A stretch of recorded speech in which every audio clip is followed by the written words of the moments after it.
오늘은 데살로니가전서 5장 1절부터 11절의 말씀처럼 깨어 정신 차리라 하는 내용의 말씀을 통해서 함께 은혜를 나누고자 합니다. 사도 바울은 데살로니가 교회 성도들에게 믿음과 사랑과 소망에 대해서 너희가 믿음으로 살아가는 것에 대해서 격려하고 지지하고 또 칭찬합니다.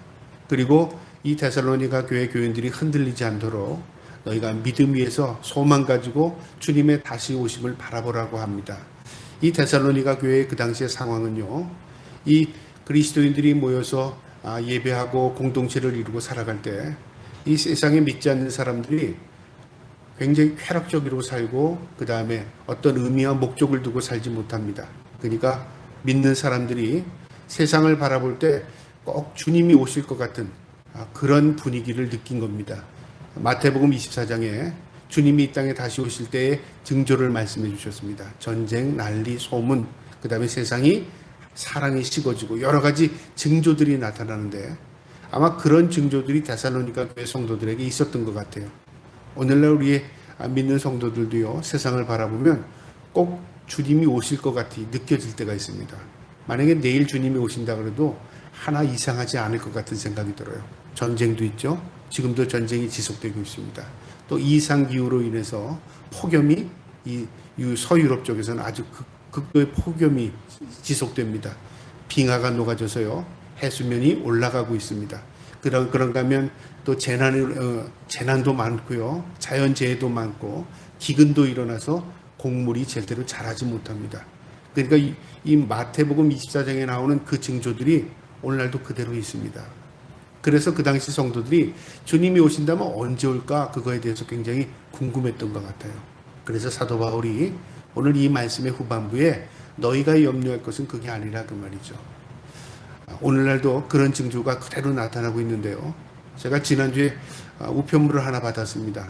항상 이게 교회에 있다 보면 교회 주소로 우편물들이 가끔 이름 모를 우편물들이 배달이 되는데 되게 이단들이 그런 우편물들을 목사님들에게 보냅니다. 그래서 현혹하고 미혹해서 목사들을 실족해 하기 위해서 그런 책들을 보내는데 지난주에도 한 권이 왔어요. 그 책을 제가 처음에는 이것도 이단에서 왔구나. 그래서 그냥 겉장만 보고 목차만 보고 그냥 던져놨습니다. 그런데 설교를 준비를 하다 보니까요, 이거는 꼭 내가 읽고 성도들에게 꼭 이 어떤 교훈을 줘야 되겠다. 그래서 이번만큼은 제가 그 책 154페이지짜리를요 아주 자세히 읽었습니다. 속도로 하루 걸려서 그 책을 다 읽고 요약을 했습니다. 성도들에게 이 교훈을 줘야 되겠구나. 그런데 그 책을 읽으면서 1992년 10월에 있었던 한 사건이 떠올랐어요. 여러분 기억할지 모르지만 1992년 10월에 주님이 이 땅에 오신다는 재림에 대한 그런 소문들이 많았습니다. 이단이 퍼뜨린 건데요. 주님이 오시기 때문에 오신다는 소문을 퍼뜨린 게 아니라 이단들이 날짜를 정했습니다. 30년 전입니다. 그래서 많은 사람들이 그때 어떤 일이 있었냐면 자신들의 재산을 다 사이비 종교 이단에게 다 바치고 그 다음에 가족들하고 단절을 하고 산에 들어가서 살다가 그날을 기다렸는데 예수님이 오지 않았어요. 자살을 한 사람도 있었고요. 또 여러 가지 굉장히 사회적인 문제가 일으켰을 때가 있었습니다. 근데 이제 30년이 지나서요, 그 일들이 다시 시작합니다. 날짜가 정해졌더라고요. 언제냐면 2027년 10월 2일로 날짜가 정해졌습니다. 27년이면 앞으로 언제죠? 얼마 남지 않았죠. 왜 그 날짜를 정했는가를 제가 봤습니다. 여러 가지 자신들의 나름대로의 논리를 정연하는데요. 신앙이 없는 사람이 이 책을 보면 그럴듯하겠다 하는 생각이 들었습니다. 여기엔 뭐가 있냐? 별자리도 들어가 있고요. 오늘날 코로나 사태도 일어났고요. 그 다음에 우크라이나와 러시아의 전쟁의 이야기도 있고요. 여러 가지를 다 연결시켜 놨습니다. 마치 음모론자들이 꾸며내는 그 음모론처럼 그 내용이 그대로 다 적용이 되어 있습니다. 그래서 사실관계를 확인하지 못하면요, 어떤 결과가 일어나냐면 현혹되기 딱 좋은 겁니다. 이 책을 다 설명드리지 못하지만 핵심적인 설명을 드리면 이렇습니다. 예수님께서 2027년 10월 2일 날 이 땅에 오신답니다. 그러면 지금 어떤 시기냐면요, 예수님 오시기 바로 전에 7년 대환란이라는 거죠. 그래서 7년을 7,000년으로 계산을 해서 예수님 오시기 전에 4,000년, 그 다음에 예수님 오신 후에 2,000년, 오늘날이죠. 그 다음에 예수님 오신 후에 1,000년 왕국, 1,000년 이렇게 계산을 합니다. 보통 일반적으로 신학자들도 이런 계산을 지지하는 많은 신학자들도 있습니다. 중요한 것은 날짜 개념보다 중요한 게 뭐냐면요. 예수님이 오시는 시기를 맞춘다는 게 이게 큰 문제라 그 말이죠. 그래서 이 책에 제가 왜 날짜를 이렇게 계산했는가를 보니까 별자리더라고요. 그러니까 개기월식, 그 다음에 우리 개기월식이 태양과 달이 일직선되는 날이지 않습니까? 되게 별자리를 보는 사람들, 점성가들이 이런 날짜 계산을 이런 식으로 합니다. 코로나가 언제 일어나냐면 2020년에 발생을 됐죠. 그 시기부터 7년 대환란이 시작됐다는 겁니다. 그리고 백신을 맞은, 미국에서 최초로 백신을 맞은 흑인 간호사가 있었는데요. 그 날짜가 언제였냐면 21년 12월 14일이랍니다. 그날 개기월식이 일어났고요. 그 첫 주사로 인해서 카운트다운이 시작됐다는 거죠. 뭐를 근거로 하는지 모르겠어요. 개기월식이 시작해서 그 다음에 백신을 맞았는데 그 백신을 맞은 그 시각부터 이제 카운트가 시작됐다는 거죠. 그러면 코로나 백신이 어떤 거냐? 코로나 백신이 사탄이랍니다. 왜 그들이 사탄으로 주장하냐면 코로나 백신의 핵심 원료가 뭐냐면 루시페레이즈라는 백신의 이름이 핵심 원료인데요. 루시퍼레이즈. 이 루시퍼라는 게 뭐죠? 사탄이라는 이름입니다. 그래서 사탄이 이 백신을 조종한다는 거죠. 그 다음에 이 루시퍼레이즈의 등록 허가를 맡은 그 등록 허가의 그 특허 번호가 060606이랍니다. 666. 점점 두려워지고 무서워집니까? 이런 관점에서 별자리를 쭉 나열해서 육각형 별자리가 이런 움직임으로 돌아가는데 딱 예수님 오실 그때 초림 예수님의 그 시기와 너무 다 똑같다는 거죠. 이런 식으로 사람들을 이제 현혹해 갑니다. 그래서 지금은 이제 알곡과 쭉정이가 나눠지는 시기고요. 주님이 오시면 이제 쭉정이는 심판하고 알곡은 거둬들인답니다. 다 성경 말씀입니다. 성경이 전혀 아닌 이야기를 이단이 하지 않습니다. 성경을 왜곡하기 때문에 이단이 생기는 겁니다. 그래서 믿는 사람들이 이제 현혹이 시작되는 거죠. 이제 앞으로 얼마 남지 않은 2027년 10월 2일까지 어떤 식으로 이들이 움직일까요? 이제 이 땅에 있는 많은 그리스도인들이 현혹해 들어갈 겁니다. 세상에 징조들이 많이 일어나죠. 전쟁이 지속되죠. 자연재해가 일어나죠. 그 다음에 기근이 일어나죠. 또 재난이 일어나죠. 이런 모든 것들이 말세의 징조랍니다. 성경에 있습니다. 말세의 징조입니다. 그런데 중요한 게 빠져 있어요. 때와 시기는 그 누구도 모른다고 그랬습니다. 예수님도 나도 모른다고 그랬습니다. 오직 누구에게 그 권한이 있냐면 하나님께만 그 권한이 있습니다. 여러분 중요한 말씀입니다. 오늘 그것을 머리에 두고요. 오늘 이 본문을 한번 보도록 하겠습니다. 5장 1절입니다. 형제들아 때와 시기에 관하여는 너희에게 쓸 것이 없음은 사도 바울이 때와 시기를 난 모르기 때문에 내가 모르니까 너희들에게 말할 게 없다 그 얘기입니까? 그 아래 문장을 보면요. 때와 시기를 모르고 알고의 문제가 아니라 이미 우리는 다 안다고 전제를 합니다. 때와 시기는요. 때와 시기가 언제죠? 어느 때 어떻게 갑니까? 그게 아닙니다. 때와 시기의 주권은 하나님이 갖고 계신다는 거 우리가 안다 그 말이죠.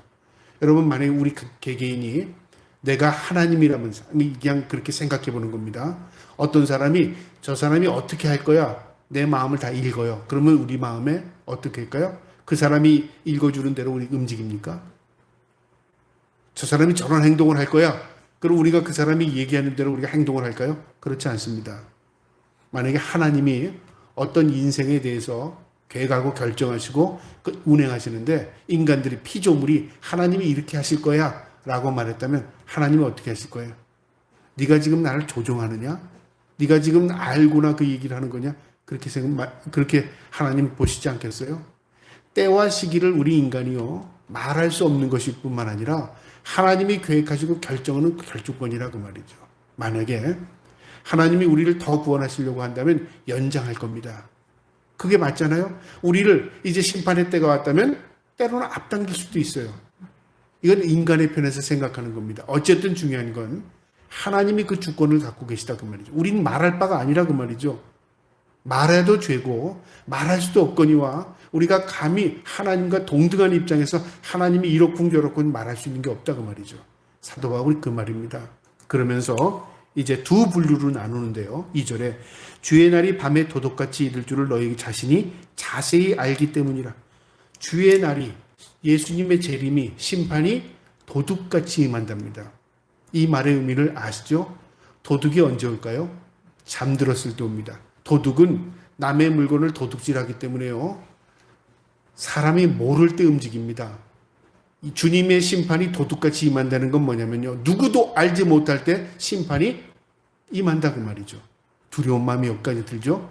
그런데 그 뒤에 두 분류로 나눠집니다. 너희는 저희들로 나눠집니다. 그들은 모르지만 너희는 안다 그 말이죠. 자 보세요. 3절입니다. 그들이 평안하다 안전하다 할 그때에 임신한 여자에게 해산의 고통이 이름과 같이 멸망이 갑자기 그들에게 이르니 결코 피하지 못하리라. 결코라는 건 예외 없이 누구도 하나님의 심판을 피할 수 없다 그 말이죠. 누가? 그들은 누군데요? 하나님을 모르는 자들, 하나님을 부인하는 자들, 사탄 마귀들입니다. 그들은 모른다 그 말이죠. 그런데 그들이 지금 무슨 소리를 내고 있냐면 2027년 10월 2일이다. 마지막 때 이러다 이제 주님 오실 때가 됐다. 이건 혼란케 하는 겁니다. 사탄이 가장 두려워하는 게 주님의 심판입니다. 자신들이 끝나거든요. 그래서 어떻게 하겠습니까?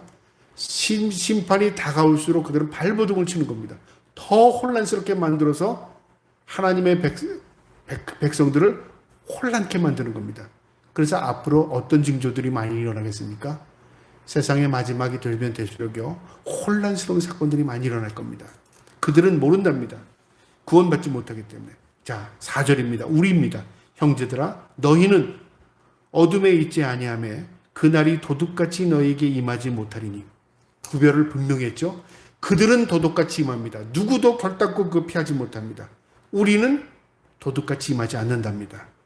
5절에요. 너희는 다 빛의 아들이요 낮의 아들이라. 우리가 밤이나 어둠에 속하지 아니하니.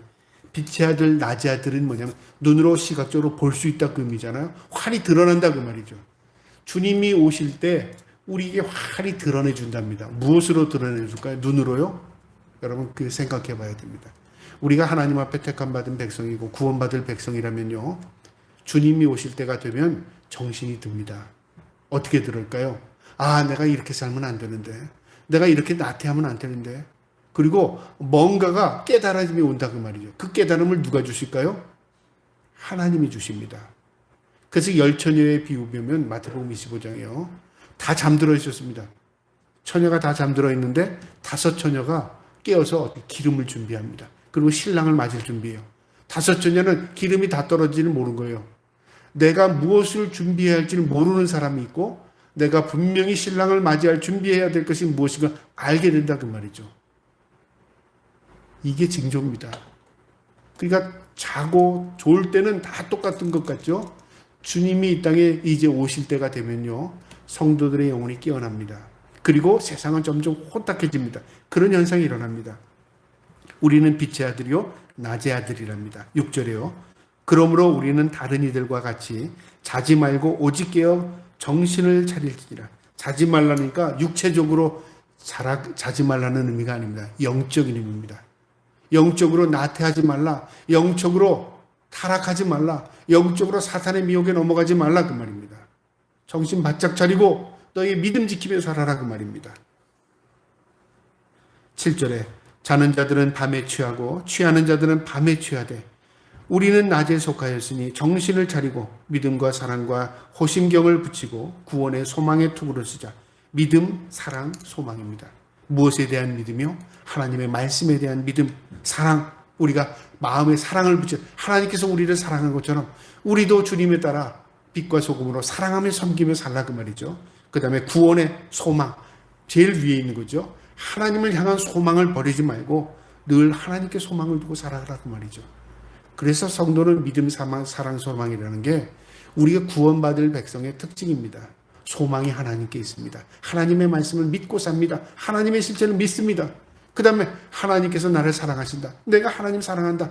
그 마음 잃지 않고 변치 않는 겁니다. 그게 성도들이 주님 오심을 준비하는 자세입니다. 언제 오실까? 어떤 시기에 오실까? 그게 성도가 기다리는 게 아니라요. 이미 우리는 낮의 아들이요 빛의 아들이랍니다. 안다 그 말입니다.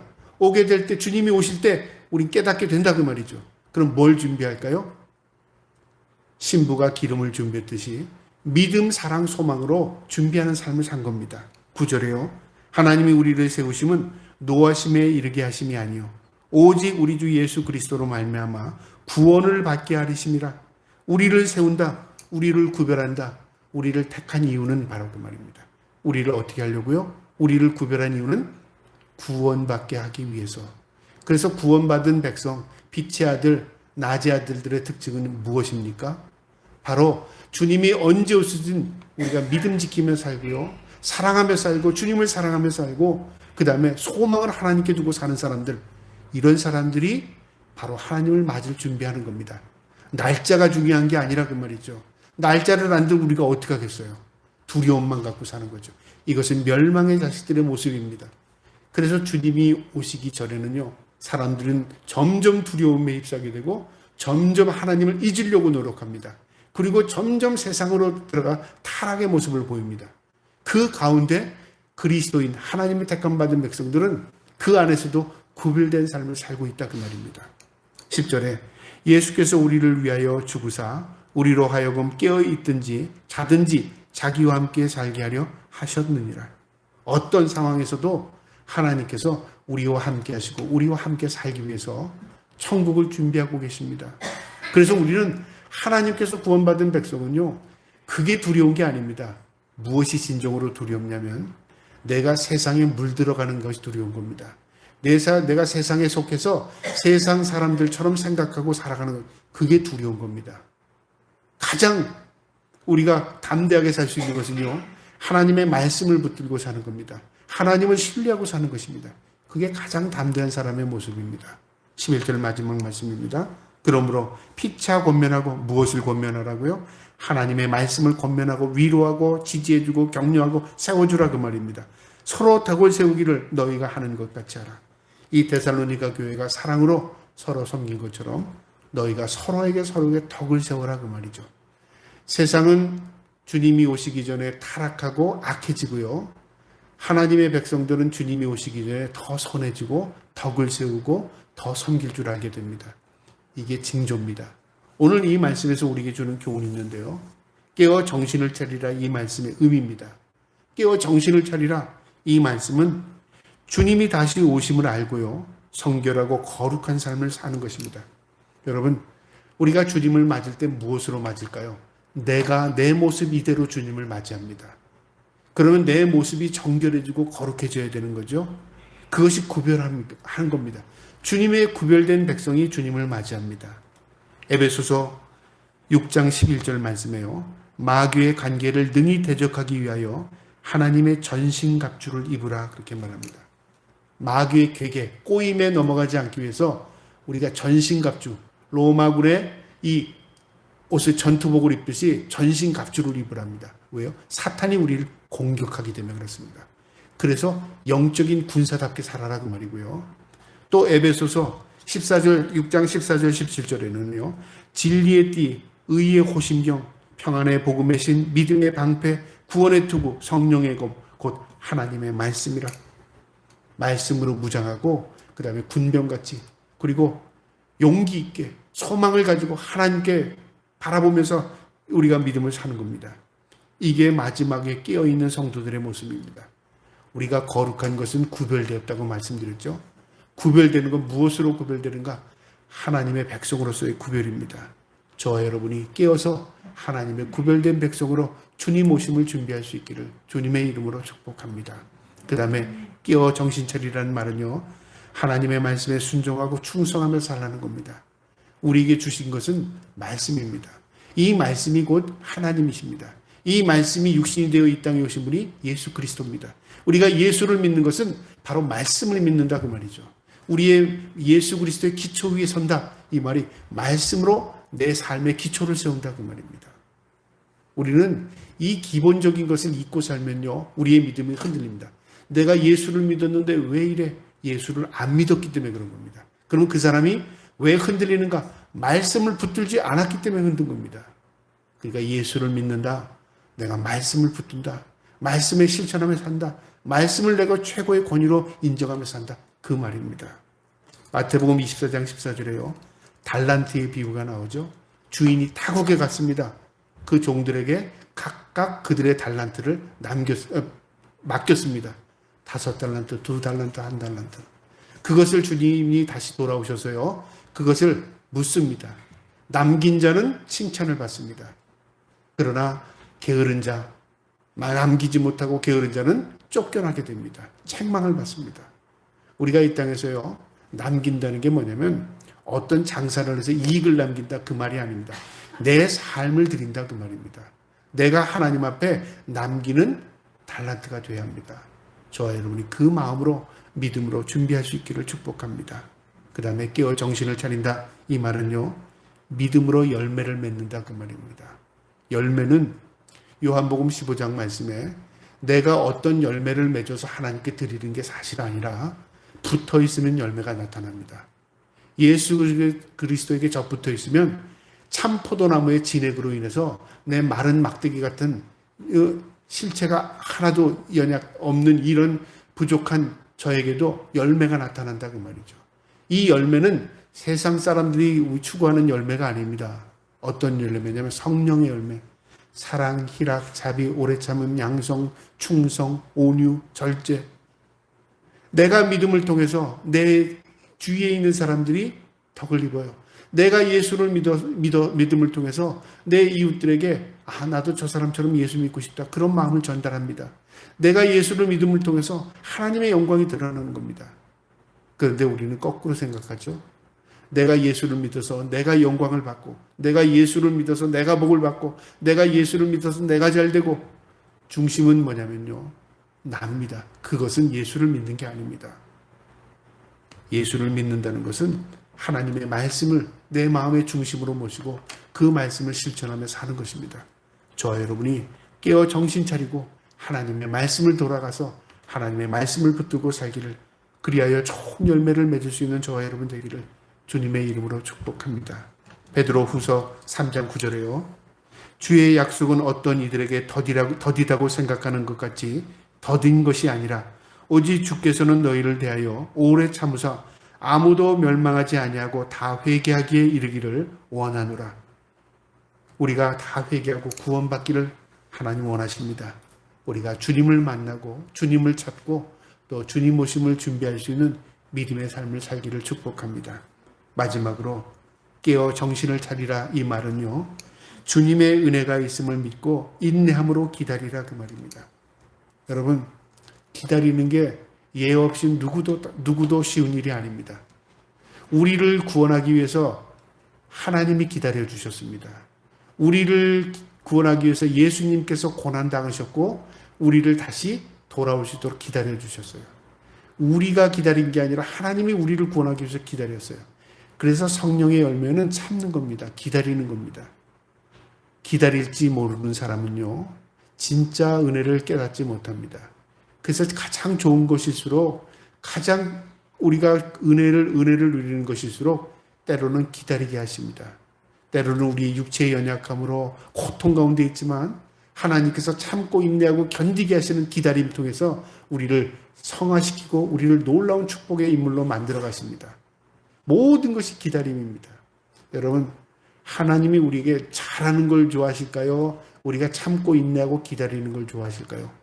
여러분 한번 생각해 보시기 바랍니다. 인간의 편에서는 잘하는 걸 좋아해요. 뭐든지 재능 있게 잘하는 걸 좋아하죠. 근데 그 재능의 실체가 하나님이 주시는 것입니다. 하나님이 주신 것 가지고 우리가 재주 부리는 게 뭐가 그렇게 자랑스럽습니까? 하나님이 주신 것인데, 하나님이 걷어가시면 그 모든 것들이 소멸됩니다. 근데 기다림은 그렇지 않아요. 기다림은 뭐냐면요, 우리 속으로 하나님을 신뢰하는 마음입니다. 내가 신뢰하면 기다릴 수 있습니다. 내가 믿으면 기다릴 수 있습니다. 여러분, 날짜를 정해놓고 내가 이때까지만 기다렸다가 안 오시면 내가 하나님 부인합니다. 내가 이때까지만 기다리고 아니면 말겠습니다. 이건 기다림이 아니죠. 기다림은 시간을 정하는 게 아닙니다. 내가 언제든지 내가 알 수 없지만 하나님을 난 믿는다. 그게 기다림입니다. 하나님은 뭐라고 얘기하냐면요. 오래 걸리지 않는답니다. 우리가 낙심하고 절망할 때까지 우리를 기다리게 만들지 않습니다. 우리가 우리의 믿음의 분량만큼 기다릴 수 있는 하나님의 은혜를 우리에게 주십니다. 저와 여러분이 믿음으로 살고 믿음으로 기다릴 수 있기를 축복합니다. 마태복음 25장 13절에요. 그런즉 깨어있으라. 너희는 그날과 그때를 알지 못함이라. 알지 못한다는 건 뭘까요? 인내하라 그 말입니다. 너희가 힘들고 답답하고 힘들지라도 주님의 약속을 믿고 기다려라. 반드시 하나님께서 이루실 것이다. 반드시 너를 고치시리라. 반드시 너를 회복시키리라. 반드시 너를 구원하리라. 이 말씀 우리의 마음에 새기고요. 늘 깨어 경성하시고 깨어 주님을 기다릴 수 있는 믿음의 사람들 다 될 수 있기를 주님의 이름으로 축복합니다. 아멘.